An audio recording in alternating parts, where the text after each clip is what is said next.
إن الحمد لله نحمده ونستعينه ونستغفره ونؤمن به ونتوكل عليه ونعوذ بالله من شرور أنفسنا ومن سيئات أعمالنا من يهده الله فلا مضل له ومن يضلله فلا هادي له ونشهد أن لا إله إلا الله وحده لا شريك له ونشهد أن سيدنا ونبينا وحبيبنا ومولانا محمدا عبده ورسوله الذي أرسله بالحق بشيرا ونذيرا وداعيا إلى الله بإذنه وسراجا منيرا فقد قال الله تعالى في القرآن المجيد والفرقان الحميد أعوذ بالله من الشيطان الرجيم بسم الله الرحمن الرحيم إن الله وملائكته يصلون على النبي يا أيها الذين آمنوا صلوا عليه وسلموا تسليما اللهم صل على سيدنا مولانا محمد وعلى آل سيدنا مولانا محمد اللهم صل على سيدنا مولانا محمد وعلى آل سيدنا مولانا محمد আবু জেহেল আবু লাহাব দেখলো মুদের নবীকে উম্মত হয়ে দেখলাম না রে দুঃখ রইল মনেতে আল্লাহুম্মা সাল্লি আলা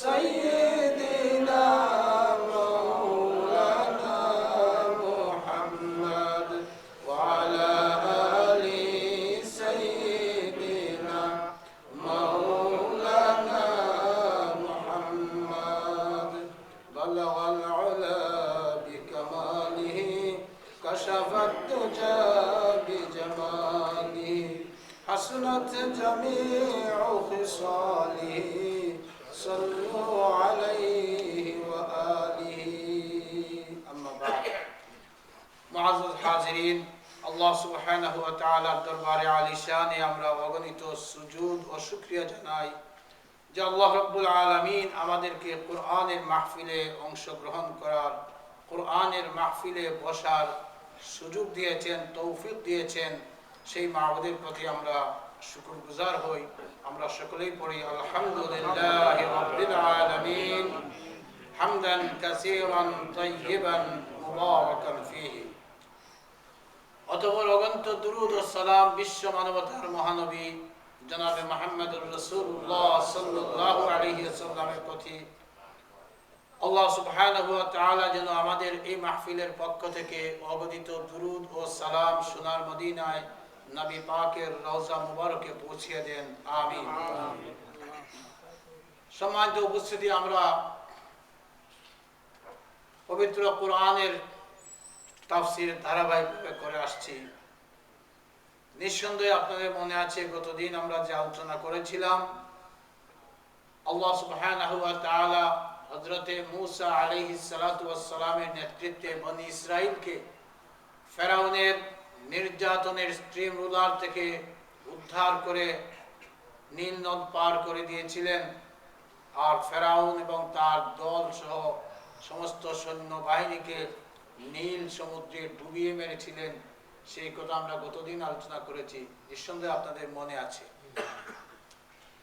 এছাড়াও বনী ইসরাইলের প্রতি আল্লাহ রাব্বুল আলামিন অসংখ্য নিয়ামত রাজি দান করেছিলেন, তাদেরকে অসংখ্য মর্যাদা দান করেছিলেন, দুনিয়ায় তাদেরকে বাদশা বানিয়েছিলেন, সবচেয়ে ধনী মানুষ বানিয়েছিলেন, সম্মানিত বানিয়েছিলেন, অনেক কিছু আল্লাহ দিয়েছেন। কিন্তু তারপরেও এই বনী ইসরাইলরা আল্লাহর সাথে, আল্লাহর দ্বীনের সাথে যে সমস্ত দুশমনি করেছিল, এই দুশমনির কারণে তাদের উপরে যে আল্লাহর পক্ষ থেকে গজব নেমে এসেছে, সেই গজব কিন্তু এখনো আছে তাদের উপরে।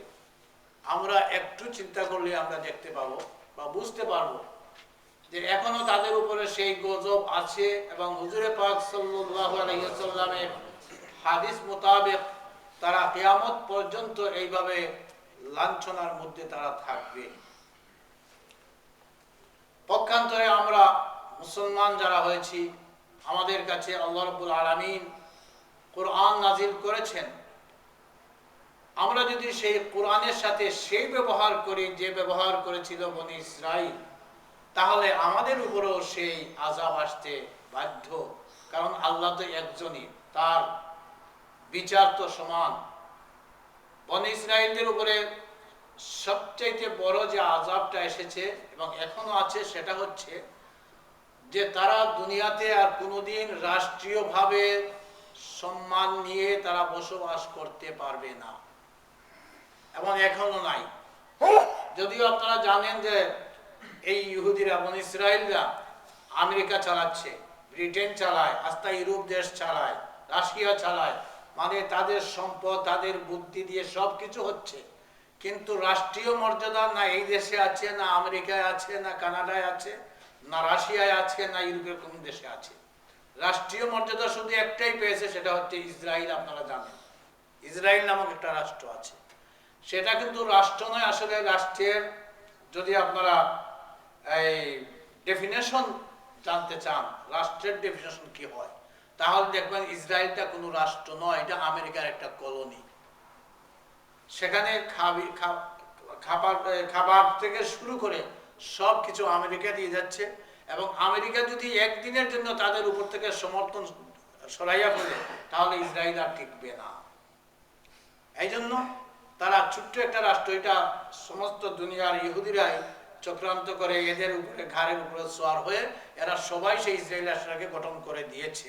এখনো এখানে যা কিছু হচ্ছে এরা ইউরোপিয়ানরা সবাই দিচ্ছে, আমেরিকা দিচ্ছে, এবং তারা টিকে আছে। না হতো তারা টিকে থাকার কোনো কথা নয়। সুতরাং সেটা কোনো রাষ্ট্র নয়।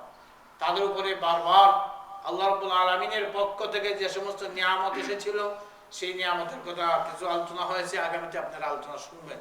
আল্লাহ তাদেরকে কি নিয়ামত দিয়েছিলেন এবং পরবর্তীতে তাদেরকে কি সমস্ত শাস্তি দেওয়া হয়েছে, সেগুলো এই কোরআনেই আল্লাহ বলে দিয়েছে। আর কোরআনে আল্লাহ রাব্বুল আলামিন এইগুলো বলে দেওয়ার উদ্দেশ্য হচ্ছে যাতে উম্মতে মুহাম্মদী যারা আছেন, যারা কোরআনের ধারক এবং বাহক, যাদের কাছে কোরআন এসেছে, তারা যেন এগুলা থেকে শিক্ষা গ্রহণ করে তাদের নিজেদের ভবিষ্যৎকে সুন্দর করতে পারে। এই জন্যই কোরআনে বনী ইসরাইলের ইতিহাস আজকে থেকে ২-৩ হাজার বছরের পুরানো ইতিহাস শুনে আমাদের লাভটা কি? কিন্তু আল্লাহ তো কোরআনে বলে দিয়েছেন যে আমাদের বলতে হয়, আমাদের শুনতে হয়। আল্লাহ কি জন্য বলে দিয়েছেন? অনার্থক দেন নাই, যাতে করে আমরা শিক্ষা গ্রহণ করতে পারি।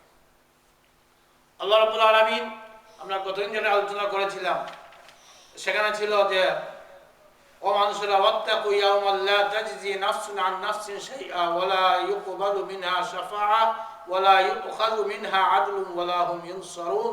আল্লাহ রাব্বুল আলামিন বলেছেন যে ও মানুষেরা, তোমরা আল্লাহকে সেই দিনকে ভয় করো যেদিন কেউ কারো কোনো সাহায্য করতে পারবে না। সন্তান তার পিতামাতার সাহায্য করতে পারবে না, পিতামাতা সন্তানের সাহায্য করবে না, কোনো স্বামী স্ত্রীর সাহায্য করতে পারবে না, কোনো স্ত্রী স্বামীর সাহায্য করতে পারবে না, এবং সেদিন কোনো বদলা নেওয়া হবে না, বিনিময় যে আমি অমুক জিনিস দিব তার বিনিময়ে মানে রক্ষা পাওয়া যাবে, এই ধরনের কিছু কিয়ামতের দিন হবে না। আল্লাহ বলেছেন লা ইউখাযু মিনহা আদল, বদলা মানে একটা তো আছে বদলা, যেমন মনে করেন এমনও আছে আমরা তো মনে করি আমরা বদলার খুবই অনুসরী, আমরা মনে করি যে আমার বাবা বড় এক আলিম ছিলেন, তিনি চাইলে বোধহয় আমাকে, তিনি তো নামাজ বেশি করেছেন, আমাকে জান্নাতে নিয়ে যাবেন, অথবা আমার সাহেব তিনি বড় বুজুর্গ, তিনি চাইলে বোধহয় আমাকে মাফ করে দিয়ে দিতে পারবেন। কিন্তু এখানে আল্লাহ রাব্বুল আলামিন কোরআন শরীফে কোনো তফসিরে পাবেন না ওয়ালা মিনহা আদলুন, যেটা বলা আছে কোনো বদলা, পীর সাহেব যা আমল করেছেন তার আমল তার জন্য করেছেন, আপনার জন্য একটা আমলও কিয়ামতের দিন বলতে পারবেন না ও আল্লাহ উনি আমার মুরিদ ছিল, আমার 2 বছরের আমল তার পাল্লায় তুলে দেয়া, তার পাল্লাটাকে ভারী করে দাও, এটা হবে না, সম্ভব নয়। ওয়ালা তাজিরু ওয়াজিরাতুন উযরা উখরা, আল্লাহ কোরআনে বলেছেন কেউ একে অন্যের কোনো সাহায্য করতে পারবে না, প্রত্যেকের নিজের আমল নিজের জন্য, শুধু অন্য কোনো আমল আপনাকে সাহায্য করবে না। সুতরাং আল্লাহ রাব্বুল আলামিন এই আমল যাতে আমাদের সুন্দর হয়, সঠিক হয়, এই জন্য আল্লাহ রাব্বুল আলামিন বনী ইসরাইলের কথা আমাদেরকে শোনাচ্ছেন। আল্লাহ রাব্বুল আলামিন কতদিন আমি যেখানে শেষ করেছিলাম, আল্লাহ বলেছিলেন ওয়াইজ নাজ্জাইনাকুম মিন আলি ফিরআউন, যে আমি তোমাদেরকে ফেরাউনের কপ্পর থেকে নাজাত দিয়েছিলাম, ইয়াসুমুনাকুম সুআল আযাব, যারা তোমাদেরকে খুবই কঠিন আযাবের মধ্যে রেখে দিয়েছিল বনী ইসরাইলকে। ফেরাউনের জাতিরা, ফেরাউনের জাতি হলো কিপ্তি বংশের, আর বনী ইসরাইলকে বনী ইসরাইল বংশের আমরা আলোচনা করেছি, হযরত ইয়াকুব আলাইহিস সালাতু ওয়াসসালামের বংশের যারা, তাদেরকে বনী ইসরাইল বলা হয়। এবং এই বনী ইসরাইলের মধ্যে আল্লাহ রাব্বুল আলামিন অসংখ্য নবীগণ পাঠিয়েছেন, অসংখ্য ধনী লোক, হামান, কারুন, সাদ্দাদ, এরা দুনিয়ার বড় বড় ধনী লোক ছিল, সব বনী ইসরাইলে ছিল, বড় বড় বাদশাহ এরা বনী ইসরাইলে ছিল। আল্লাহ রাব্বুল আলামিন বলছেন এরপরেও বনী ইসরাইলকে তাদের কারণে এমনভাবে তাদেরকে মিশরে নিয়ে তাদেরকে একত্রিত করে তাদেরকে খেটে খাওয়ার জাতি, 3rd ক্লাস নাগরিক হিসাবে মিশরে ফেরাউনে রেখেছিল। ক্ষেত কৃষি, পাথর বুঝাই করা, পাথর ঘাড়ে তোলা, এইগুলা সব কাজ করতো বনী ইসরাইলের লোকেরা, কিপ্তিরা করাইতো এগুলা। যেমন আমরা মজুরকে দিয়ে আমরা আমাদের দেশের ব্রিজ কালভার্ট যত কিছু হয়, শ্রমিকরা এই কাজ করে, এরা ছিল হয়ে গেল শ্রমিকের জাতি, একসময় ছিল বাদশার জাতি, হয়ে গেল শ্রমিকের জাতি। এরপরে আল্লাহ রাব্বুল আলামিন আবার সেখান থেকে সাইয়েদনা মূসা আলাইহিস সালাতু ওয়াস সালামের নেতৃত্বে তাদেরকে, ওই বনী ইসরাইলকে ফেরাউনের খপ্পর থেকে বাহির করে নিয়ে আসলেন। আল্লাহ সেই কথা স্মরণ করিয়ে দিচ্ছে। তো আল্লাহ এই কথা স্মরণ করে দেওয়ার অর্থ হচ্ছে আমরা যেন শিখতে পারি যে আমাদের যদি এই অবস্থা এমনটি হয়, তাহলে আমাদেরকে আল্লাহ সেইভাবে আমাদেরকে শাস্তি দিবেন। ফেরাউন কি করেছিল আপনাদের মনে আছে কতদিন, বনী ইসরাইলের যত ছেলে হতো সব ছেলেকে জবাই করত, যেহেতু সে স্বপ্নে দেখেছিল যে বনী ইসরাইলের মধ্যে এমন একজন সন্তান আসবে যে সন্তান তাকে ক্ষমতাচ্যুত করবে। সুতরাং সে হুকুম করলো, আর তার হুকুম মোতাবেক সারা দেশে তার ফেরাউনের কথা ছাড়া আর কারো কোনো কথা চলে না। সে ঘোষণা করেছে ময়দানে, আনা রাব্বুকুমুল আ'লা, আজ দেশের জনগণ আমি তোমাদের সবচেয়ে বড় রব, আমার চাইতে কোনো বড় রব আর কেউ হতে পারে না। সুতরাং সে আল্লাহকে অস্বীকার করেছে, সে নিজে বড় রব বলে ফেলেছে, দুনিয়া এবং সবকিছু সে চালায়। এই ধরনের দাম্ভিকতা দুনিয়ার যত মানুষ করেছে সব মানুষকে আল্লাহ রাব্বুল আলামিন ধ্বংস করে দিয়েছে। অদ্য শুনেছি গত সপ্তাহে নাকি আমাদের এক নেতা বা নেত্রী বলেছেন যে প্রাকৃতিক দুর্যোগের মোকাবিলা শুধুমাত্র আমার সরকারই করতে পারে। নাউযুবিল্লাহি মিন যালিক। প্রাকৃতিক দুর্যোগ যখন আসে তখন আর অবস্থাটা কেমন হয় আসলে হয়তো বুঝেই নাই ব্যাপারটা। এক সময় আরেক বহু আগে এক প্রেসিডেন্ট বলেছেন বাংলাদেশের যে বন্যার মোকাবিলা আমরা করব, শেষ পর্যন্ত তিনি নিজেই বন্যায় ভেসে গেলেন, বন্যার মোকাবিলা আর হয় নাই, হবেও না কোনোদিন। কারণ প্রাকৃতিক যা কিছু সব পরিচালনা করেন রব্বুল আলা, ফেরাউন নয়, আল্লাহ, আল্লাহ সুবহানাহু ওয়া তাআলা সেটা পরিচালনা করেন। এই জন্য আল্লাহ রাব্বুল আলামিন বনী ইসরাইলকে বললেন যে তোমাদেরকেও তারা এইভাবে রেখেছিল, পরে আমি কি করলাম, ওয়া ইয ফারাকনা বিকুমুল বাহরা ফাআনজাইনাকুম ওয়া আগরাকনা আলা ফিরআউনা ওয়া আনতুম তানজুরুন। আল্লাহ রাব্বুল আলামিন বলেন, ও বনী ইসরাইলরা তোমরা স্মরণ করো যখন ফেরাউনের 6 লক্ষ সৈন্য তোমাদের পিছনে ছিল, আর সামনে তোমাদের নীল নদী ছিল, তোমাদের বাঁচার কোনো উপায় ছিল না। সেই সময় আমি আল্লাহই দয়া করে তোমাদেরকে নীল সমুদ্রটাকে দ্বিখণ্ডিত করে রাস্তা করে দিয়েছিলাম, পানিকে পাহাড়ের মতো উপরে উঠাইয়া দিয়া মধ্যখানে রয়্যাল রোড হয়ে গিয়েছিল, যেদিকে বনি ইসরায়েলরা তারা পার হয়ে গেল। এবং এই রাস্তায় যখন ফেরাউন যখন নামলো, সেও পার হয়ে যাবে, মূসাকে আক্রমণ করবে, তখন এই পানি দিয়েই আল্লাহ রাব্বুল আলামিন তাকে ধ্বংস করে দিয়েছিলেন। এই কথাগুলো আল্লাহ শোনাচ্ছেন যে আমরাও যদি সেই বনি ইসরায়েলের মতো যদি আমরাও আমাদের আচরণ হয়, তাহলে সেই আল্লাহ তো এখনো আছেন। যে আল্লাহ ফেরাউনকে ডুবিয়ে মেরেছিলেন, সেই আল্লাহকে এখন আর নাই, সেই আল্লাহ এখনো আছে। সম্মানিত উপস্থিতি, এই জন্য আল্লাহ রাব্বুল আলামিন বনি ইসরাইলের কিচ্ছা কোরআন শরীফে অসংখ্য জায়গায়, বেশ কয়েকটি জায়গায়, সূরা তাহায় গেলে আমরা পাবো, আরো বিভিন্ন সূরাতে আছে, এখানেও কিছু কিছু এসেছে। আল্লাহ রাব্বুল আলামিন তার কোরআন বা আসমানি কিতাব নাজিল করার ধরন হলো, যেখানে যে এক্সাম্পল দেওয়া প্রয়োজন সেখানে তিনি সেই এক্সাম্পল এনে দেন। এই জন্য এখন বনি ইসরাইল পরে কিছুক্ষণ পরে, এর আগে আমরা পড়েছি ইমানদার কাকে বলে, মুনাফিক কাকে বলে, এগুলো আমরা আলোচনা করে এসেছি। মুমিন কাকে বলে, মুমিনের কোয়ালিটি কি কি, এগুলো আলোচনা আমরা আগে করেছি। এখন আল্লাহ এই মানুষ জাতিকে শোনাচ্ছেন বনি ইসরাইলের ঘটনা, যে বনি ইসরাইলের লোকদেরকে ফেরাউন তার খেটে খাওয়ার লোক বানিয়েছিল, তার ক্লাস নাগরিক বানিয়েছিল। পরে মুসার নেতৃত্বে আমি তোমাদেরকে নাজাত দিলাম, ও বনি ইসরাইলের লোকেরা তোমরা শুনো।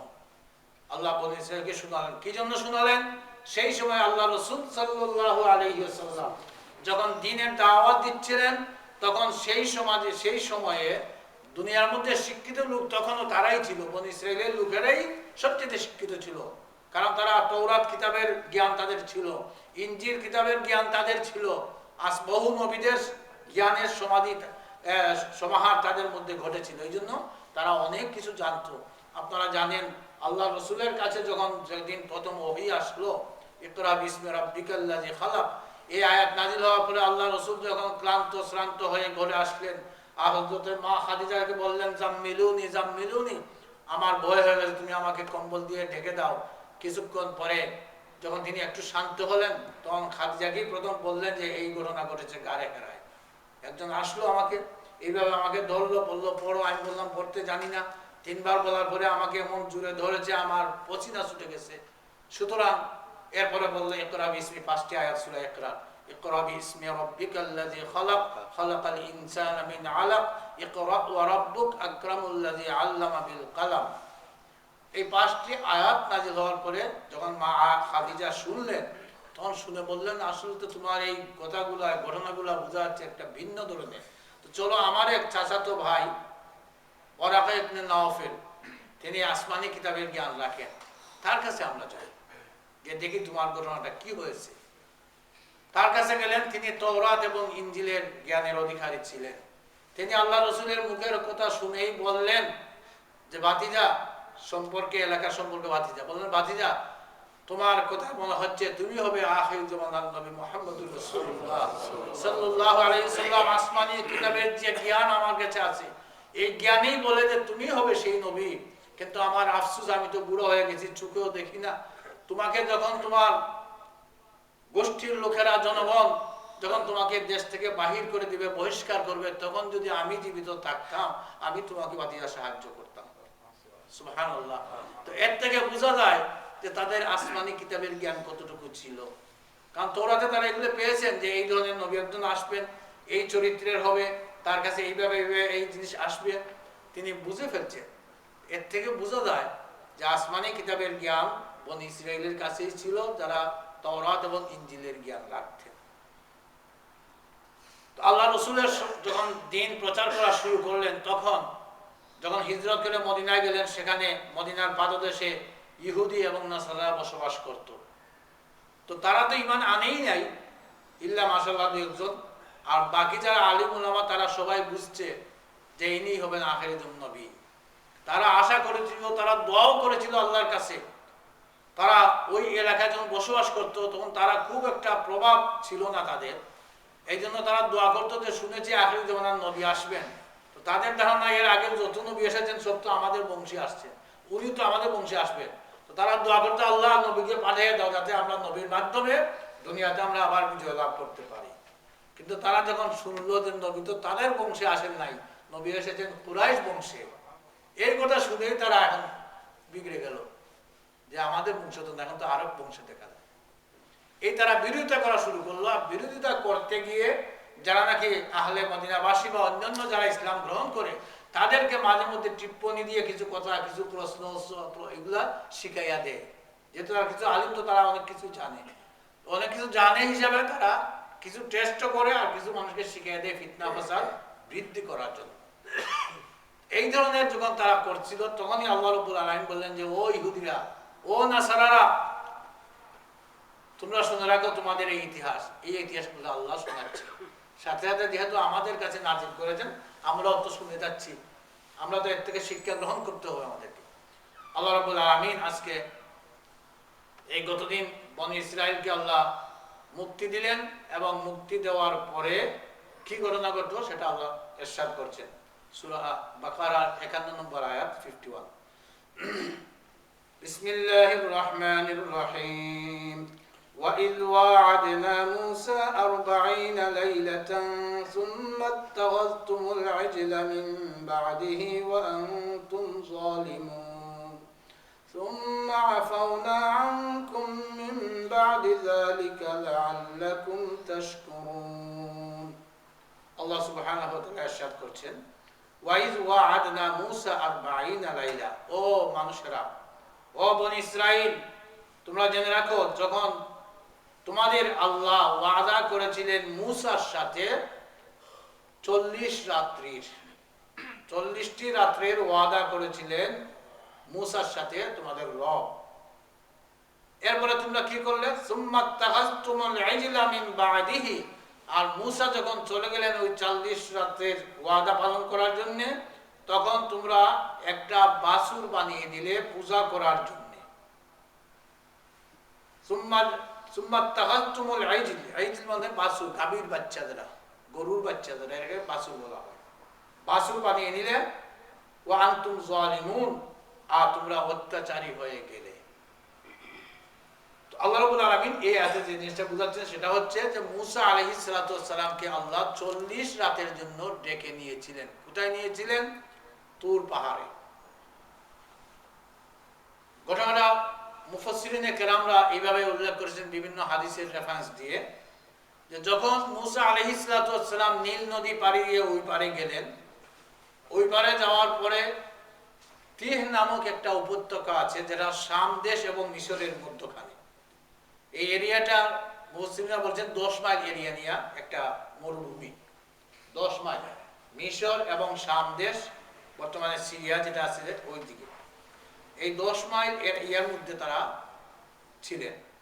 এই সময় আল্লাহ তারা মূসার উম্মতেরা বলল, মূসা আমরা তো এখন ফেরাউনের খপ্পরে আর নাই, আলহামদুলিল্লাহ আমরা এখন শান্তিতে আছি, আমরা খুব ভালো আছি, নিরাপদে আছি। এখন যদি আল্লাহ কোনো হুকুম আহকাম দেন আমাদের কিন্তু আমরা মানতে পারবো। এর আগে তো আল্লাহর হুকুম আহকাম ছিল, কিন্তু ফেরাউনের কারণে তারা মানতে পারেন নাই। সুতরাং এখন যদি আল্লাহ কিছু দেন আমরা মানবো। হযরত মূসা আলাইহিস সালাতু ওয়াস সালাম, আল্লাহর তো আগে সিদ্ধান্ত আছেই, আর মূসা আলাইহিস সালাম আল্লাহর কাছে বললেন যে আল্লাহ তুমি যদি কোনো শরীয়ত দাও তো আমার উম্মতেরা এখন মানতে তারা রাজি।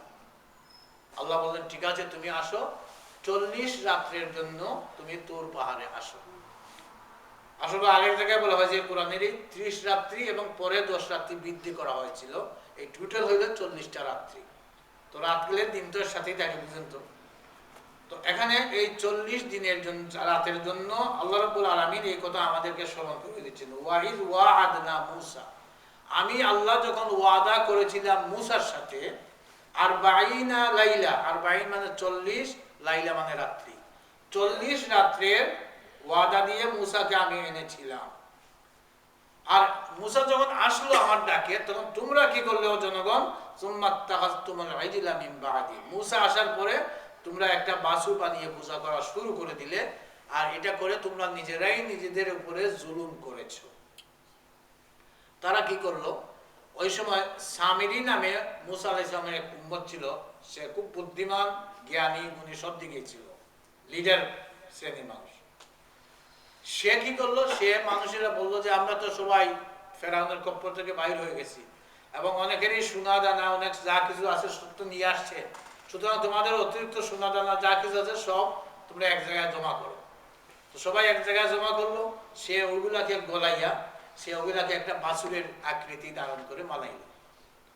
বানানোর পরে একটা, যদিও জয়ীফ হাদিস, একটা হাদিসে রয়েছে যে এই সামিরির কাছে একসময় হযরত মূসার কাছে জিব্রাইল এসেছিলেন আর ঘোড়া দিয়ে। জিব্রাইল তো বিভিন্ন সময় এসেছেন, বিভিন্ন নবীদের কাছে আসছেন, আপনারা জানেন। বদরের যুদ্ধে আল্লাহ রাসূলের কাছেও এসেছিলেন, জানেন।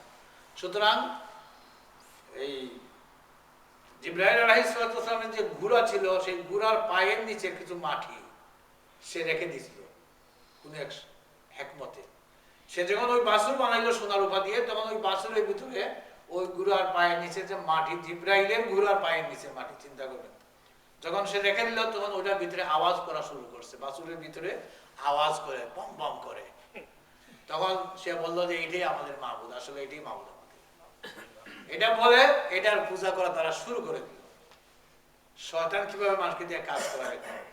আর মুসা তো নাই এখানে, শুধু আমাদের একটা কিছু করতে হবে, এই কাজটা তারা শুরু করে দিল।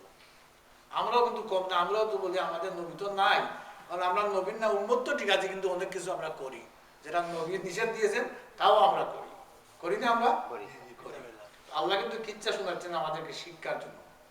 আল্লাহ বলছেন যে মুসা আলাইহিস সালাম যখন গেলেন 40 রাতের জন্য ওইখানে, তিনি ওইখানে গিয়ে রোজা রাখলেন আল্লাহর নির্দেশে, এবং 40 রাত পরে আল্লাহ রাব্বুল আলামিন তাকে তাওরাত নাজিল করলেন তুর পাহাড়ে। এরপরে মুসা আলাইহিস সালাম তিনি, এরপরে আয়াতে বলা হয়েছে ওয়াইজ আতাইনা মুসাল কিতাবা ওয়াল ফুরকানা লাআল্লাকুম তাহতাদুন। আর যখন আমি মুসাকে গ্রন্থ ও ফুরকান অর্থাৎ তাওরাত এবং ফুরকান দান করলাম যেন তোমরা সুপথ প্রাপ্ত হও, তোমরা যেন সঠিক পথ পাও, হেদায়েতের পথ যেন তোমরা পাও, এই জন্য মুসাকে আমি কিতাব দান করলাম। তো মুসা আলাইহিস সালাম 40 দিন থাকার পরে তিনি যখন কিতাব নিয়ে আসলেন, এসে দেখলেন যে তার উম্মতেরা এই কাজ করতেছে। তিনি কিন্তু তার ডেপুটি মিনিস্টার বানিয়ে গেছিলেন হযরত হারুন আলাইহিস সালামকে, তার ভাই, কিন্তু উম্মতেরা হারুনের কথা মানে নাই। পরে মুসা আলাইহিস সালাম, কোরআনের বিভিন্ন জায়গায় এই কথাগুলো আছে। মুসা এসে হযরত হারুনের দাড়ি ধরে বললেন যে তুমি কি এগুলোকে, তোমাকে দায়িত্ব দিয়ে গেছিলাম, তুমি তো একজন নবী, তুমি এই কাজ কেন করো না, এই নাই। তখন মুসা আলাইহিস সালাম, হারুন আলাইহিস সালাম বলছেন, ভাই আমার দাড়ি ধরবেন না, আমি আসলে খুব চেষ্টা করেছি, কিন্তু আমি পারি নাই উম্মতকে সোজা রাখতে। ওই যে মুসা আলাইহিস সালাম দাড়িতে ধরেছিলেন, বলছেন হারুন, এইটা থেকে আমাদের এই হানাফি মতবাদের কিছু আলিমরা ফতোয়া নিয়েছেন যে যেহেতু হাত দিয়ে ধরেছেন তো দাড়ি তো এক মুষ্টি হয়েছিল, না ধরবেন কিভাবে, সুতরাং এখন এক মুষ্টি দাড়ি সুন্নত মুআক্কাদা করে ফেলছে। এটা ওই ঘটনা থেকে দাড়ি তো যাদের এখন এক মুষ্টি নেই তাদের দাড়িতে ধরা যাবে না, ধরা যাবে তো, সুতরাং এটা দিয়ে কোনো মাফ হয় না, শরীয়তের মাফ হয় না। যাই হোক, দাড়িতে ধরেছিল। এখন তারা যখন এই বাছুর বানিয়ে পূজা করলো, সুম্মা আফাউনা আনকুম মিন বাদিহি মিন বাদি যালিকা লাআল্লাকুম তাশকুরুন। আল্লাহ বলছেন এরপরও আমি আল্লাহ তোমাদেরকে মাফ করে দিলাম। এই বাছুর পূজা যখন হয়ে গেল, মুসা আলাইহিস সালাম যখন বললেন তাদেরকে তোমরা এটা কেন করেছো, এটা এই না সেই না, তারপরে তারা উম্মতেরা বলল যে ঠিক আছে মুসা তোমার কথা আমরা মানবো, কিছু শর্ত আছে আমাদের। এই শর্তগুলো পরে আসতেছে, পরে আলোচনা আসতেছে। এই শর্তগুলো আছে, এই শর্তের পরিপ্রেক্ষিতে হলে আমরা তোমার কথা মানবো।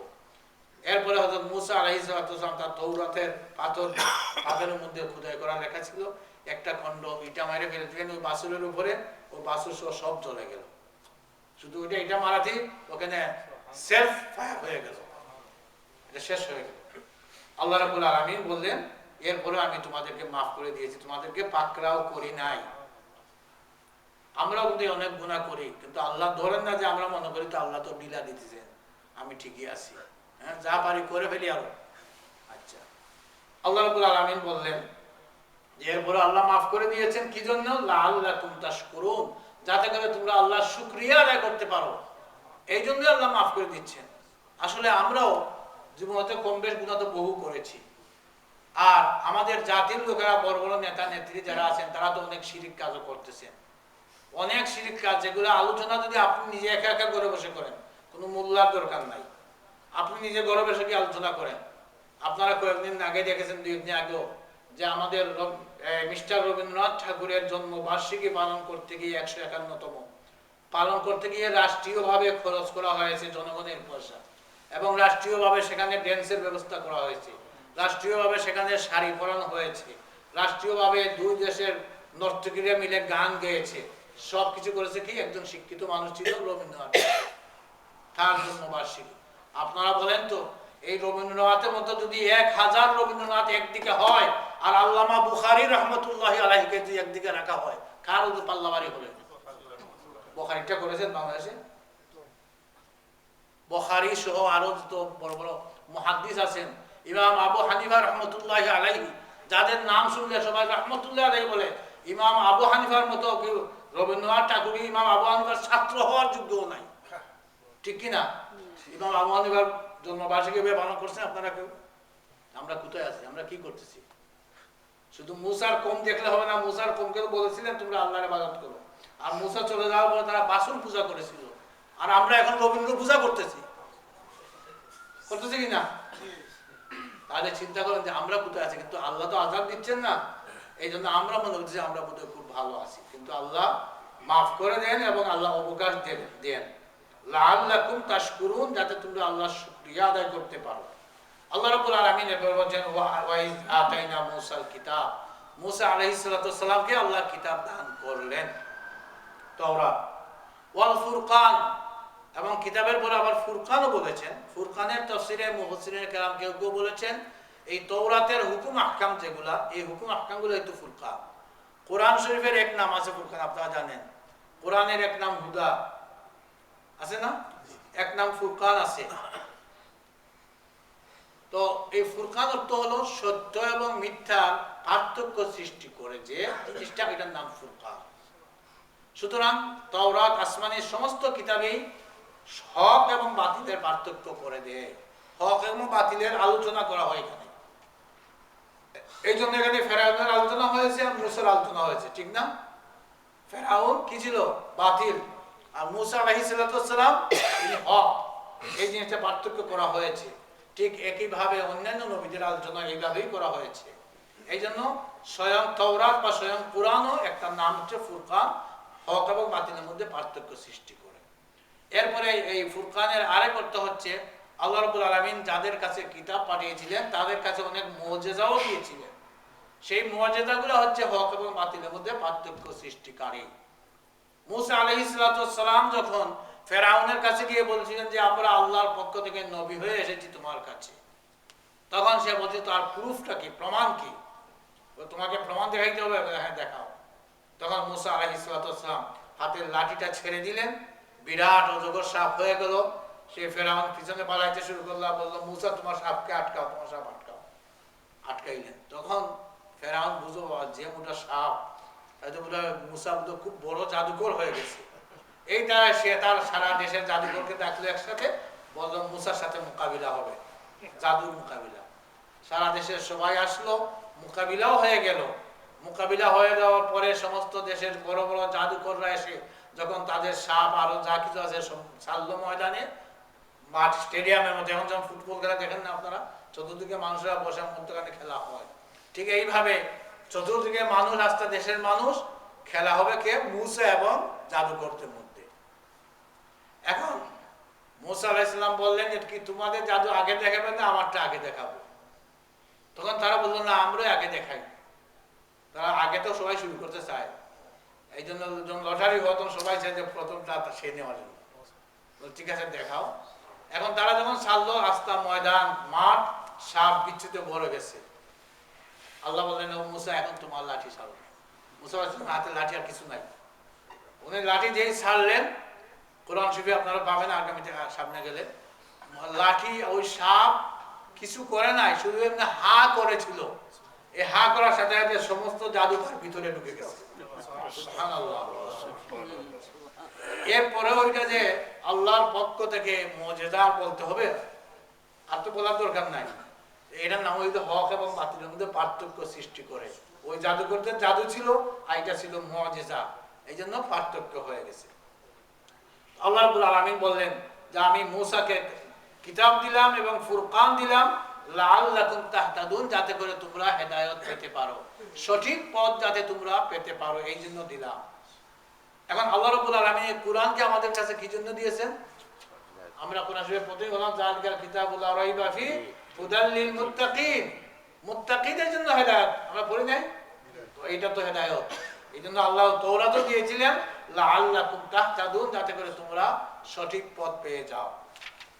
এরপরে আল্লাহ রাব্বুল আলামিন বলছেন وَإِذْ قَالَ مُوسَى لِقَوْمِهِ يَا قَوْمِ إِنَّكُمْ ظَلَمْتُمْ أَنفُسَكُمْ بِاتِّخَاذِكُمُ الْعِجْلَ فَتُوبُوا إِلَى بَارِئِكُمْ فَاقْتُلُوا أَنفُسَكُمْ ذَلِكُمْ خَيْرٌ لَكُمْ عِندَ بَارِئِكُمْ فَتَابَ عَلَيْكُمْ إِنَّهُ هُوَ التَّوَّابُ الرَّحِيمُ।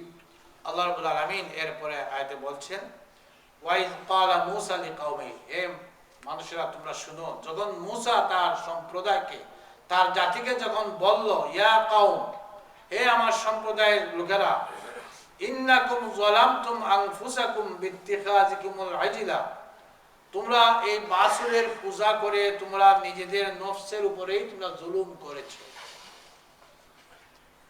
যালামতুম আনফুসাকুম, তোমরা নিজেরা নিজেদের উপরেই জুলুম করেছো বাছুরকে পূজা করে। সুতরাং তোমরা কি করো, যদি তার থেকে ক্ষমা পেতে হয় তাহলে ফাতুবু, তোমরা তওবা করো, ইলা বারিকুম, তোমাদের রবের কাছে তোমরা তওবা করো। তখন তার জাতির লোকেরা বলল মূসা আমরা কি তওবা করব? আল্লাহ বললেন ফাকতুলু আনফুসাকুম, যারা অপরাধ করেছে তাদেরকে তোমরা হত্যা করো। তোমরা যদি তওবা করতে চাও তাহলে তাদেরকে তোমরা হত্যা করো, এই হত্যাই হচ্ছে তওবা করা। সুতরাং আল্লাহ বলছেন যালিকুম খায়রুল লাকুম ইনদা বারিকুম, যদি তোমরা তাদেরকে হত্যা করো তাহলে এটাই হবে তোমাদের জন্য উত্তম জিনিস। এটা আল্লাহ বলতেছেন। ফাতাবা আলাইকুম, এরপরে তারা কিন্তু মূসার এই কওমেরা তারা কিন্তু তওবা করলো। আল্লাহ যে বলতেন তওবা করো, তওবা করলো। তওবাটা কিভাবে হয়েছে মুফাসসিরিনে কেরামরা বিভিন্নভাবে বলেছেন। তো যেটা আমরা সহজ জ্ঞানে বুঝি এই তাফসীর থেকে, সেটা হচ্ছে যে যারা জুলুম করেছে, যারা বাছুর পূজা তো সবাই করে নাই, যারা করেছে তারা এক জায়গায় বসেছে, আর সেখানে আল্লাহ রাব্বুল আলামিনের পক্ষ থেকে মেঘাচ্ছন্ন হয়ে অন্ধকার হয়ে গেছে, আর এই অন্ধকারের মধ্যে একে অন্যকে মারা শুরু করেছে। কারণ কার আঘাতে কে মরেছে কেউ বলতেও পারে না। এইভাবে তারা মুফাসসিরিনে কেরামরা বলেছেন ৭০,০০০ মানুষ মারা গেছে। ৭০,০০০ মারা যাওয়ার পরে আল্লাহ বলতেন ফাতাবা আলাইকুম, তারা তওবা করেছে, আর ইন্নাহু হুয়াত তাওয়াবুর রাহিম, আল্লাহ রাব্বুল আলামিন এই তওবা যারা করে তাদের প্রতি তিনি রহম করেন। এই যে তারা তওবা করলো, এই তওবা করার কারণে যে জিনিসটা বুঝতে হবে, যারা মেরেছে আল্লাহর হুকুমেই তারা মেরেছে, আর যারা মরেছে তারা তওবা করার কারণেই মরেছে। সুতরাং তাদের তওবা কিন্তু কবুল হয়ে গেছে, এবং তারাও কিন্তু পরকালে মুক্তি পেয়ে যাবে, নাজাত পেয়ে যাবে, কারণ তারা তো তওবা করতে রাজি হয়ে গেছে, এই জন্য তারা মুক্তি পেয়ে যাবে। রাসূল করিম সাল্লাল্লাহু আলাইহি ওয়াসাল্লামের সময়ে একজন মহিলাকে সংসার করা হয়েছিল, মানে রজম করা হয়েছিল। এই রজম করার পরে এক সাহাবী যাচ্ছেন, ওদিকে দেখে রজম করা মহিলাকে দেখে বলতে এটা গালি দিয়েছেন তাদের বাসায়। আল্লাহ রাসূল সাথে সাথে ডাকলেন, ডেকে বললেন যে তুমি এই কাজ ঠিক করো নাই, খারাপ করেছো। বললেন ইয়া রাসূলুল্লাহ, এই মহিলাটা তো পাপী। তো বললেন সে তো পাপী থাকে না, আর সে তো এখন রজম করার কারণে তার তওবা কবুল হয়ে গেছে আল্লাহর কাছে, সে তওবা করে ফেলেছে, সুতরাং এখন আর তাকে খারাপ বলা যাবে না। এই জন্য আমাদের ইসলাম ধর্ম আছে কিছু শাস্তি আছে, হত্যা যারা করে তাদেরকে হত্যার বিনিময়ে হত্যা বলা হয় না, কোরআনের আইন। তবে রাষ্ট্রীয়ভাবে করবে, আপনার হাতে করবেন না। আইনের বিচারে যদি হত্যাকারীকে ফাঁসির হুকুম দেয় তাহলে সে ফাঁসি হবে। তো হত্যাকারীকে হত্যা করলে পরে যদি সে তওবা করে, তাই এই তওবা তার কবুল হয়ে যেতে পারে এবং সে মাপ পেয়ে যেতে পারে, কারণ সে তো স্বেচ্ছায় রাজি হয়েছে তওবা করতে। মানে তার নিজের জানকে দিয়ে দিতে রাজি হয়ে গেছে আল্লাহর কাছে। সুতরাং আল্লাহ তওবা কবুল করতে পারে। এই জন্য আল্লাহ রাব্বুল আলামিন সেই বনী ইসরাঈলদের এই তওবাকে আল্লাহ কবুল করেছেন এবং তারা এখন হত্যা করেছে। আল্লাহ বলছেন যে এই ধরনের যারা করে তাদেরকে আল্লাহ রাব্বুল আলামিন মাফ করে দেন। এরপরে আল্লাহ বলছেন ওয়াইদ কুলতুম ইয়া মূসা লান নু'মিনা লাকা হাত্তা নারাল্লাহা জাহরাতান ফাআখাযাতকুমুস সা'iকা ওয়া আনতুম তানজুরুন।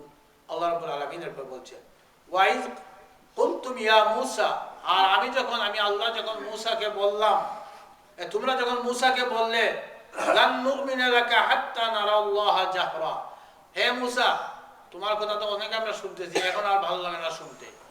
তুমি যে আল্লাহর কথা বলতেছো, এই আল্লাহর উপরে আমরা ঈমান কখনো আনবো না যতক্ষণ না তাকে আমাদের প্রকাশ্যে দেখাও, মানে আল্লাহকে দেখাইতে হবে। যেখানে বলছি যে কত উল্টোপাল্টা করেছে, আমাদের উম্মতেরাও কম করতেছে না, আমি সেটা পরে বলবো। তো বনী ইসরাঈলরা বললো কি যে ওয়াইদ কুনতুম ইয়া মূসা, হে মূসা লান নু'মিনা লাকা, আমরা তোমার প্রতি কখনো ঈমান আনবো না হাত্তা যতক্ষণ পর্যন্ত নারাল্লাহা জাহরা, আল্লাহকে আমরা প্রকাশ্যে না দেখব। ফাআখাযাতকুমুস সা'iকাতু ওয়া আনতুম তানজুরুন। এরপরে আল্লাহ বললেন এমন একটা বিজলি, মানে ঠাটা বিজলি হইল, এই বিজলির কারণে সবাই চোখের সামনে মরে গেল। এই ঘটনাটা হয়েছে এইভাবে যে মূসা আলাইহিস সালামকে যখন বনী ইসরাঈলরা বলল যে ও মূসা তুমি তো আসলে বলতেছো আল্লাহর কথা, আল্লাহ তোমরা নাযিল করেছে, আমরা তো দেখিও নাই শুনিও নাই, সুতরাং কিভাবে তোমার কথা আমরা বিশ্বাস করি যে এটা আল্লাহর কথা? আমাদের কোনো প্রমাণ দাও, প্রুফ দেখাও। তুমি আমাদের সবাইকে না দেখাইতে পারো, আমাদের মুরব্বী নেতাদেরকে দেখাও, তাহলে নেতারা যখন বলবে আমরা মানব। ঠিক আছে, মূসা আলাইহিস সালাম সেই বনী ইসরাঈলের নেতাদের মধ্যে থেকে 70 জন নেতাকে বাছাই করলেন, প্রত্যেক কওমের। সেখানে 12টা কওম ছিল, সেই 12টা কওমের কথা পরে আসতেছে। তো 70 জন নেতাকে নিয়ে তিনি তুর পাহাড়ে গেলেন আল্লাহর কথা শুনাইবেন। আল্লাহর কাছে মূসা আলাইহিস সালাম পারমিশন চাইলেন যে আল্লাহ আমার উম্মতরা তো এই অবস্থা, বললাম ঠিক আছে তুমি নিয়ে আসো, আমি কথা শুনাইয়া দিই। তারা 70 জন গেল, গিয়ে মূসা আলাইহিস সালাম তুর পাহাড়ে গেলেন, গিয়ে এক জায়গায় যাওয়ার পরে বললেন তোমরা এখানে দাঁড়াও আর আমি একটু সামনে যাই। তখন মূসা আলাইহিস সালাম একটু সামনে গেলেন, সেখানে একটা মেঘাচ্ছন্ন ভাব হয়ে গেল, মূসাকে আর দেখা যাচ্ছে না, আর তারা এখানে বসে আছে। তখন মূসা আলাইহিস সালাম ওই মেঘাচ্ছন্ন ভাব অবস্থায় আল্লাহর সাথে কথা বলা শুরু করলেন, আর আল্লাহ নিজেও কথা বলতেছেন আর বলতেছে যে এরা শুনতেছে। সুবহানাল্লাহ, তারা আল্লাহর কথা শুনতেছে। শোনার পরে তারা মূসা আলাইহিস সালাম যখন আসলেন, আসার পরে বললেন তোমরা শুনছো তো আল্লাহর কথা? বললো হ্যাঁ আমরা তো শুনছি, কিন্তু এটা কি আল্লাহ বলেছেন না আর কেউ বলছে? আমরা তো দেখি নাই তো, আমরা দেখি নাই তো। এই কথা যখন তারা বলল, সাথে সাথে আসমানে একটা ঠাটা, আমাদের দেশে ঠাটা বিজলি বলা হয় আর কি, একটা বিরাট আওয়াজ হয়ে এমনভাবে একটা বিজলি চমকালো, এই বিজলিতে 70 জন সব শেষ হয়ে গেল, মরে গেল। ওয়ান্তুম তানসুম্মা বাআসনাকুম মিন বাদি মাউতিকুম, এরা ঠাটা তো তারা দেখছে, বিজলি দেখছে, কিন্তু দেখার পরে আর কি হয়েছে তারা বলতে পারে না, তার মানে মরে গেছে সবাই। একবার আমিও আমার ছাত্র জমানায় মাদ্রাসা থেকে আসতেছিলাম, তো আমার সাথে আর 3-4 জন, খুব বৃষ্টি, তো আমাদের হুজুর বলছেন যে তোমরা এখন যাবে না, বৃষ্টি থামলে যাবে। আমরা বলছি আমরা তো ভিজেই গেছি, যেহেতু আমরা ভিজে হচ্ছে একটা কাজ করেছিলাম মাদ্রাসার জন্য, আমরা বৃষ্টিতে ভিজে আছি, বললাম যে ভিজে কাপড় নিয়ে এখানে বসে থাকার চাইতে বাড়িতে গিয়ে কাপড় চেঞ্জ করে আমরা বসবো। হুজুরও নিষেধ করেছেন, তারপরেও ছাত্র তো আমরা বুঝেন, তো আমরা চলে গেলাম বাড়িতে যাবো। মাদ্রাসা থেকে বাইরে হয়ে বোধহয় খুব বেশি 200-300 হাত গেছি, আমরা 3-4 জন ছিলাম। একজনে কি করে তার মাথার টুপি পরে গেছে, সে ওই টুপি নিয়ে খাদার মধ্যে পড়ে গেছে, দুইতেছে পানির মধ্যে, খালি মধ্যে। আমরা বোধহয় 20-30 কদম আগে গেছি, আমরা বাকি 3 জন। এর মধ্যে এমন একটা বিজলি চমকাইছে, আমরা নিজেরাও মনে করছি যেমন পা থেকে একটা লোক বাড়ি মেরে মাথা বন্ধ গেছে। এখন তাকাই দেখি যে আমাদের পিছনে যে সে পড়ে গেছে, সে পড়ে গেছে, তারপর তো তার হুশ টুস নাই, কিছুই নাই। তো আমরা সাথে সাথে মাদ্রাসায় গেলাম, আবার গিয়ে হুজুরদেরকে বললাম, এখানে আরো অনেক লোক আসলো, তাকে নিয়ে শেষ পর্যন্ত এই আপনার হসপিটালে যাওয়া হলো। হসপিটালে যাওয়ার পরে তার হুশ ফিরছে, সে বাচ্চাও, সে এখনো বেঁচে আছে, কারণ সিলেট কোর্টে সে এখন মরিড। যাই হোক, তো এই যে আমার চোখের সামনে ঘটনাটা, বীজ দিয়ে চমকাইলে কিভাবে মানুষ গত সপ্তাহে বোধহয় বাংলাদেশে কতজন মানুষ মারা গেছে টাকা বীজ দিতে, আপনারা হয়তো শুনেছেন। এটা আল্লাহর পক্ষ থেকে একটা গজব। এই জন্য বীজ দিয়ে চমকাইলে আমরা কি বলি, লা হাওলা ওয়ালা কুওয়াতা ইল্লা বিল্লাহ, আল্লাহর ক্ষমতা ছাড়া আর কোনো ক্ষমতা নাই। তো বনি ইসরাইলের এই 70 জন যখন এই কথাগুলো বললো, আল্লাহর সাথে দৃষ্টিটা দেখালো, কথা শোনার পরে বলে না কথা তো আল্লাহর কি আর কারো, আমরা তো বুঝি নাই, আগে দেখাও আল্লাহকে, তখনই তাদের এই অবস্থা হলো। আল্লাহ রাব্বুল আলামিন এরপর বলছেন, সুম্মা বাআসনাকুম মিন বাদি মাউতিকুম, যে তোমাদের মৃত্যুর পরে আমি আল্লাহ আবার জীবিত করলাম। আল্লাহ কেন জীবিত করলেন? মুসা আলাইহিস সালাতু ওয়াস সালাম তিনি এই অবস্থা দেখে তিনি আল্লাহর কাছে সজদা করে গেলেন, বললেন যে আল্লাহ, আমি তো বনি ইসরাইলের কাছে ওয়াদা করে আনছিলাম এই নেতাদেরকে তোমার কথা শুনাইব, এখন যদি আমি খালি একা ফিরে যাই তারা বলবে যে আমি বোধহয় কোনো চক্রান্ত করে এদেরকে এনে কোন জায়গায় মেরে ফেলেছি কোনোভাবে, আর আমার অবস্থা তো কেমন হবে। আল্লাহ তুমি দয়া করে এদেরকে জীবিত করে দাও। মুসা আলাইহিস সালাম দোয়া করলেন, এরা আবার জীবিত হয়ে গেল। এই কথাটাই আল্লাহ বলতেন, সুম্মা বাআসনাকুম মিন বাদি মাউতিকুম, মরার পরে তোমাদেরকে আবার আমি জীবিত করে দিলাম, লাআল্লাকুম তাশকুরুন, যাতে করে তোমরা আমার শুকরিয়া আদায় করতে পারো। এই সমস্ত দেখার পরেও যদি আমরা আল্লাহর শুকরিয়া আদায় না করে আমরা আরো অপেক্ষা করি যে আরো কিছু আসুক, আরো কিছু আসুক, বিপদ আপদ তো আমাদের বাংলাদেশে তো কম আসতেছে না, চতুর্দিকে আসতেছে, বিভিন্ন ভাবে আসতেছে, কিন্তু আমরা এগুলোকে ছোট ছোট, যেহেতু আমরা উম্মতে মুহাম্মদী, আর উম্মতে মুহাম্মদী এই জন্য যে আল্লাহ বলছেন, ওমা আরসালনাকা ইল্লা রাহমাতাল লিল আলামিন, ও নবী তোমাকে আমি রাহমাতুল লিল আলামিন হিসেবে পাঠিয়েছি। সুতরাং রাহমাতুল লিল আলামিন হিসেবে একসাথে আমাদের উপরে বিপদ আসতেছে না, কিন্তু মাঝে মধ্যে আল্লাহর গজব কিছু কিছু দেখা, কিছু কিছু হয়, আল্লাহ ইশারা দেন আমাদেরকে, আমরা কিন্তু সেই শুকরিয়া আমরা এখনো আল্লাহর আদায় করতেছি না। এরপরে আল্লাহ রাব্বুল আলামিন বলছেন, وَظَلَّلْنَا عَلَيْكُمُ الْغَمَامَ وَأَنزَلْنَا عَلَيْكُمُ الْمَنَّ وَالسَّلْوَىٰ كُلُوا مِن طَيِّبَاتِ مَا رَزَقْنَاكُمْ وَمَا ظَلَمُونَا وَلَكِن كَانُوا أَنفُسَهُمْ يَظْلِمُونَ। আল্লাহ রাব্বুল আলামিন বলছেন, আমি তোমাদের উপর মেঘমালার ছায়া দান করেছিলাম এবং তোমাদের প্রতি মান্না ও সালওয়া অবতীর্ণ করেছিলাম। আমি তোমাদেরকে যে উপজীবিকা দান করেছি সেই পবিত্র জিনিস হতে তোমরা খাওয়া দাওয়া করো, এবং তারা আমার কোনো অনিষ্ট করেনি, বরং তারা নিজেদেরই অনিষ্ট নিজেরা করেছে। আল্লাহ রাব্বুল আলামিন এখানে বলছেন, এই বনী ইসরাইলের ওই ঘটনা যখন তারা আবার জীবিত হয়ে আসলো, আসার পরে মুসা আলাইহিস সালাম তাদেরকে আবার নিয়ে তার কওমের কাছে আসলেন। আসার পরে এখন তারা বলছে যে মুসা, ঠিক আছে আমরা তো এখন খুব অভাবের মধ্যে আছি, আমাদের খাওয়া দাওয়ার একটা ব্যবস্থা তো করো। আমাদের তখন ফেরাউনের কপ্পর থেকে বাহির হয়ে আসা, আমাদের ঘর বাড়ি তো একটা ছিল, এখন তো ঘর বাড়িও নাই, এখন আমরা কোথায় থাকি? ঘর বাড়িও নাই, উপরে ছাদ নাই, দিনের বেলা রোদ লাগে, রাত্রে বেলায় ঠান্ডা লাগে, এই সমস্ত আমরা কেমন করে আমরা থাকি? আল্লাহ রাব্বুল আলামিনের কাছে হযরত মুসা আলাইহিস সালাম দোয়া করলেন। আল্লাহ বললেন, ওয়াজাল্লালনা আলাইকুমুল গামাম, আল্লাহ তাদের উপরে একটা মেঘের ছায়া দিয়ে দিলেন। মেঘের ছায়া রূপে তাবার লাগে না, আমাদের দেশে ছায়া মাঝে মধ্যে হয় না, সূর্যকে ঢেকে দেয় আর ছায়াটা ছায়া পড়ে মাটিতে। ঠিক সেইভাবে বনী ইসরাইল যে জায়গায় বসবাস করত, এই জায়গায় সুন্দর একটা আল্লাহ মেঘের ব্যবস্থা, সাদা মেঘের ব্যবস্থা করে দিলেন, ছায়ার মতো একটা ছাতের মতো হয়ে গেল। ওয়ানজালনা আলাইকুমুল মান্না ওয়াসসালওয়া, খাওয়া দাওয়ার ব্যবস্থা আল্লাহ বললেন, মুসা তোমার বনী ইসরাইলের লোকেরা তো খুবই নাফরমানি করে, মাঝে মধ্যে তো করে আবার ফিরেও আসে, ঠিক আছে তাদের খাওয়া দাওয়ার ব্যবস্থা আমি আসমান থেকে করে দিব। সুবহানাল্লাহ। কিভাবে আল্লাহ করে দিবেন? আল্লাহ বললেন, আমি আসমান থেকে পাঠাইবো মান্না ওয়াসসালওয়া, মান এবং সালওয়া। মান হলো এক ধরনের, ওই যে আমাদের যে আইস পড়া নাই দেশে, দেখছেন যে আপনারা, এই আইসের মতো একটু দানা দানা সরিষার গুটা, বা তার সাথে আর একটু বড় বা একটু ছোট, কেউ কেউ বলেছেন, এই সরিষা দানা মতো রাত্রে সুবে সাদেকের পরে এগুলো পড়তো, গাছের উপরে অথবা জমিনতে পড়তো। সুবে সাদেকের পরে সূর্য ওঠার আগে শেষ, এই সময় শুধু পড়তো। আর মুসা আলাইহিস সালাম বললেন যে তোমরা যার যার পরিবারে যতজন মানুষ আছে সেই পরিমাণ খাবার এখান থেকে তোমরা উঠাইয়া রাখবে, বেশিও না কমও না। তো তারা ফজরের পরেই তারা গিয়ে ওগুলো খুঁজে নিজের নিয়ে আসতো। আর এটা হলো মান। এই মানের তাফসিরে অনেক মুফাসসিরিন অনেক ধরনের বলেছেন, কেউ কেউ বলেন যে এই মান দিয়ে যখন আপনি যদি কিছু বানাইতে চান, তো আমাদের সাথে কিমা বানায় নাই দেশে, ও কিমার মতো বানাইলে কিমা হয়। আর যদি পানিতে ডালে আপনি গুলেন তাহলে শরবত হয়ে যায়। তারপরে আপনি তরকারি বানাইতে চাইলে তরকারি হয়ে যায়। মানে যেটা বানাইতে চায়, যে যেভাবে খাইতে চায় সেইভাবে এটা করা যায়। সুবহানাল্লাহ। আর সালোয়া হলো এক ধরনের পাখি।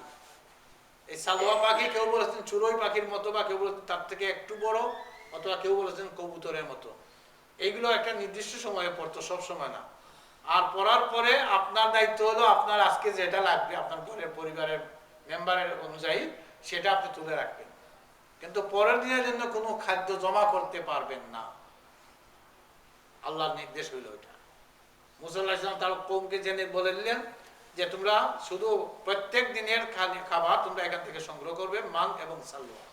দেখেন গুস রুটির ব্যবস্থা, ওই মান দিয়ে আবার রুটিও বানানো যেত। আর পাখির গুস্ত তো বুঝেনি গুস্ত।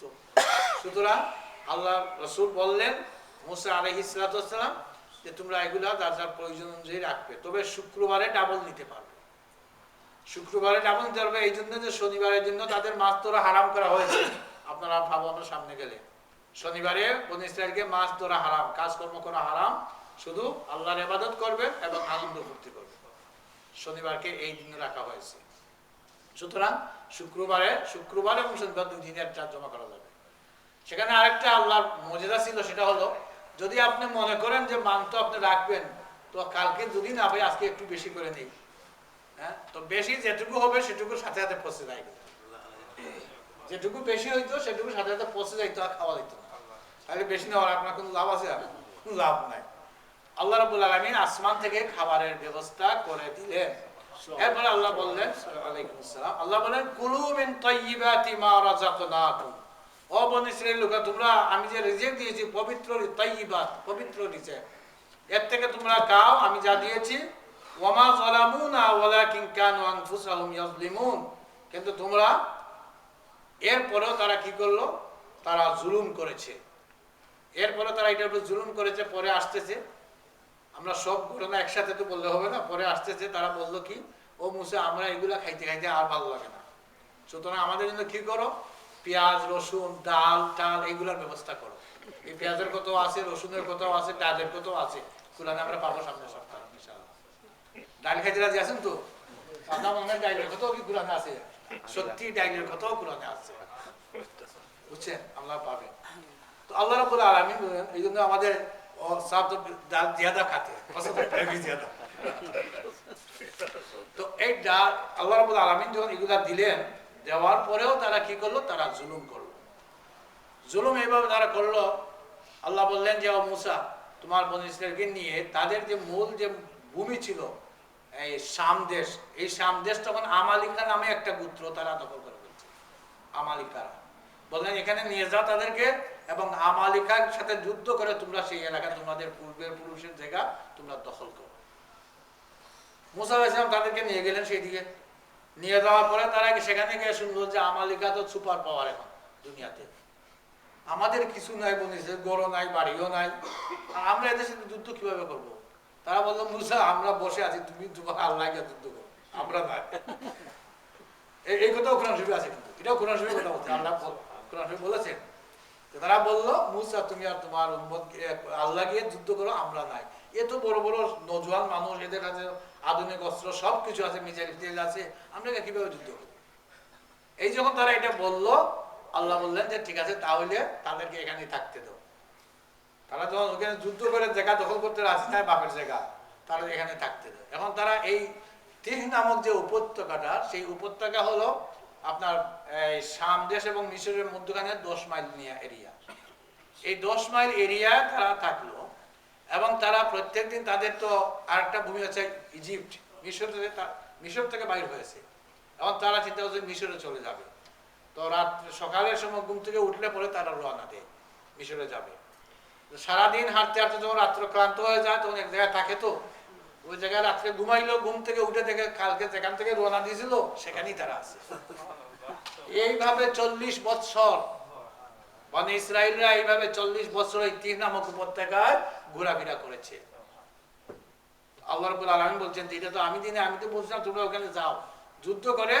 আল্লাহ বলতে যুদ্ধ করে দখল করো, তাহলে সাহায্য করতেন অবশ্যই, কিন্তু তারা তো ভয় পেয়ে গেল না, দেখে তারা এখানে 40 বছর আল্লাহ তাদেরকে ঘুরাইলেন, এবং এই 40 বছর ইতিহাস আরো আছে, আগে পাবেন আপনারা। আল্লাহ বলছেন যে তোমরা যে তোমাদের এই শাস্তি 40 বছর এটা আমি দেই নাই, বরং কানু আনফুসাহুম ইয়াজলিমুন, তোমরা নিজেরা নিজেদের নফসের উপর জুলুম করার কারণে এই পরিণতি তোমাদের হয়েছে। সুতরাং আল্লাহ রাব্বুল আলামিন এই মূসা আলাইহিস সালাম এবং তার কওমকে এইভাবে ঘুরাইলেন। এরপরে আয়াতে আসবে আগামীতে, যেটা যে ওয়াইজ কুল্লা দুখুলু হাযিহিল কারিয়াতা ফাকুলু মিনহা হাইসু শি'তুম রাগাদান ওয়াদখুলুল বাবা সুজ্জাদা ওয়াকুলু হিত্তাতুন নাগফির লাকুম খাতায়াকুম ওয়া সানাজিদুল মুহসিনিন। আল্লাহ রাব্বুল আলামিন এরপরে বলছেন যে আমি তাদেরকে বললাম উদখুলু হাযিহিল কারিয়া, এই গ্রামে তোমরা গিয়ে ঢুকো। মূসা আলাইহিস সালাম কওমকে আল্লাহ বলছেন ফাকুলু মিনহা হাইসু শি'তুম রাগাদান, এবং সেটা দখল করার পরে সেখানে শাক সবজি, তারা বলছে মাংস লোয়া খাবে না, এক ধরনের খাইতে খাইতে আর ভালো লাগে না। সুতরাং আমরা তো মাঝে মধ্যে চিকেন খাইতে খাইতে শেষে শুটকি ভালো লাগে, ঠিক আছে না? আসলে কি শুটকি ভালো না চিকেন ভালো? চিকেন ভালো, কিন্তু খাওয়ার পরে আমরা বলতে একটু শুটকি হইলে ভালো হয়। তো তারা বলেছিল যে এই কাজটাই করেছে। তারা বললো তো আল্লাহ নিয়ামত আসমান থেকে আসতেছে খাবার, চিন্তা করেন ডাইরেক্ট। তারপরেও তারা পছন্দ করলো না, বললো আমরা আদা খাবো, রসুন খাবো, আমরা ডাল খাবো। তো হ্যাঁ, তো আল্লাহ বললেন যে ঠিক আছে তোমরা যাও, ওই গ্রামে গিয়ে ঢুকো তোমরা, আর সেখানে গিয়ে হাইসু শি'তুম রাগাদান, তোমরা সেখানে গিয়ে তোমরা অবাধে খাওয়া পড়া করো। ওয়াদখুলুল বাবা সুজ্জাদা, তবে একটা কাজ করো, যখন তোমরা দরজায় দিয়ে ঢুকবে, মানে এরিয়া যখন গেট দিয়ে ঢুকবে, তখন তোমরা কি বলো ওয়াকুলু হিত্তাতুন, তোমরা তওবা বলে আল্লাহর কাছে মাফ চেয়ে চাইয়া তোমরা ঢুকো। নাগফির লাকুম খাতায়াকুম, তাহলে আল্লাহ তোমাদের গুনাহগুলো মাফ করে দিবেন। ওয়া সানাজিদুল মুহসিনিন, এবং সৎ কর্মশীল যারা আছে তাদেরকে আল্লাহ রাব্বুল আলামিন অধিকতর দান খয়রাত করেন।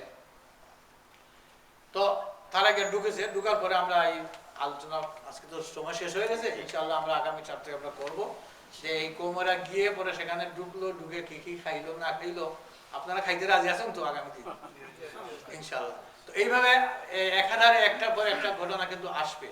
তো এই মূসা আলাইহিস সালাম বনি ইসরাইলিরা যেভাবে আল্লাহর সাথে নাফরমানি করেছে, আর বারবার মূসা আলাইহিস সালাম আল্লাহর কাছে ক্ষমা চেয়ে আবার বারবার তাদেরকে সৎ পথে আনার চেষ্টা করেছেন, কেউ তওবা করেছে, কাউকে আল্লাহ মাফ করে দিয়েছেন, বারবার ঘোষণা হয়েছে। কিন্তু আমাদের কাছে তো এখন আর ওহী আসতেছে না, ওহী তো আমাদের কাছে আসা বন্ধ হয়ে গেছে। সুতরাং আমাদেরকে কাজ হইল কোরআনে আল্লাহ যেগুলা বলেছেন এইগুলো আমরা মানবো। যদি আমরা এইগুলো না মানি, তাহলে বনি ইসরাইলের প্রতি যে আল্লাহ তাদেরকে যে ধরনের শাস্তি দিয়েছেন, এই ধরনের শাস্তি কিন্তু আমাদেরকে আল্লাহ দিতে পারেন। আর আল্লাহদের দিচ্ছেন না এমনটি নয়, আমরা একটু চিন্তা করলে আমরা পাবো। দুনিয়াতে মুসলমানের সংখ্যা কত? 450 কোটি প্রায় হয়ে যাচ্ছে, ঠিক আছে না? কোনো প্রভাব আছে দুনিয়াতে মুসলমানদের? কোন রাষ্ট্রের প্রভাব আছে মুসলমানের? 160 কোটির মতো মুসলমান না, 400 কোটি পুরো মুসলমান হচ্ছে 600 কোটি মানুষ, আর মুসলমান হচ্ছে 160-170। আচ্ছা, যাই হোক, এত মানুষ থাকার পরেও আজকে মুসলমানদের প্রভাবটা কি আছে? মুসলমানদের কোনো প্রভাব নাই রাষ্ট্রীয়ভাবে। বলেন আপনি সৌদি আরব সবচেয়ে পয়সাওয়ালা রাষ্ট্র, আমেরিকার উপরে কোন কথা বলতে পারবে? ইমারাতে পারবে? কুয়েতে পারবে? বাংলাদেশে পারবে? কে পারবে? এখন তাদের অধীনে আমরা আছি। সুতরাং এটাও আমাদের জন্য একটা জুলুম। অথচ মুসলমানরাই রাজত্ব করার কথা ছিল, কিন্তু আজকে আমরা এই জুলুমের শিকার হয়েছি আমাদের নিজেদের কারণে। বিমা কাসাবাত আইদিন নাস, আমাদের কারণেই। সুতরাং আল্লাহ রাব্বুল আলামিন যেন এই কোরআন থেকে সঠিক শিক্ষা নেওয়ার তৌফিক আমাদেরকে দান করেন, এবং কোরআন থেকে সঠিক শিক্ষা নিয়ে যেন আমরা আমাদের ভবিষ্যৎ জীবনকে গড়তে পারি, এই তৌফিক কামনা করে আমি আজকের প্রোগ্রাম এখানে শেষ করছি। আশা করি আপনারা এই সময় মতো আসলে আমাদের এই ধারাবাহিক যদি আপনারা শুনেন, তাহলে নিজেদের একটা মজাও লাগবে এবং কোরআন বুঝতে সহজ হয়ে যাবে। আল্লাহ রাব্বুল আলামিন আমাদেরকে তৌফিক দান করুন। ওয়া আখিরু দাওয়ানা আলহামদুলিল্লাহি রাব্বিল আলামিন। আস্তাগফিরুল্লাহ রাব্বি মিন কুল্লি যামবিন ওয়া আতুবু ইলাইহি লা হাওলা ওয়া লা কুওয়াতা ইল্লা বিল্লাহ। টাইম হয়ে গেল? 5 মিনিট। আচ্ছা, কোনো প্রশ্ন আছে কিনা? কারো কোনো প্রশ্ন থাকলে করতে পারেন। প্রশ্ন নাই? আমি তো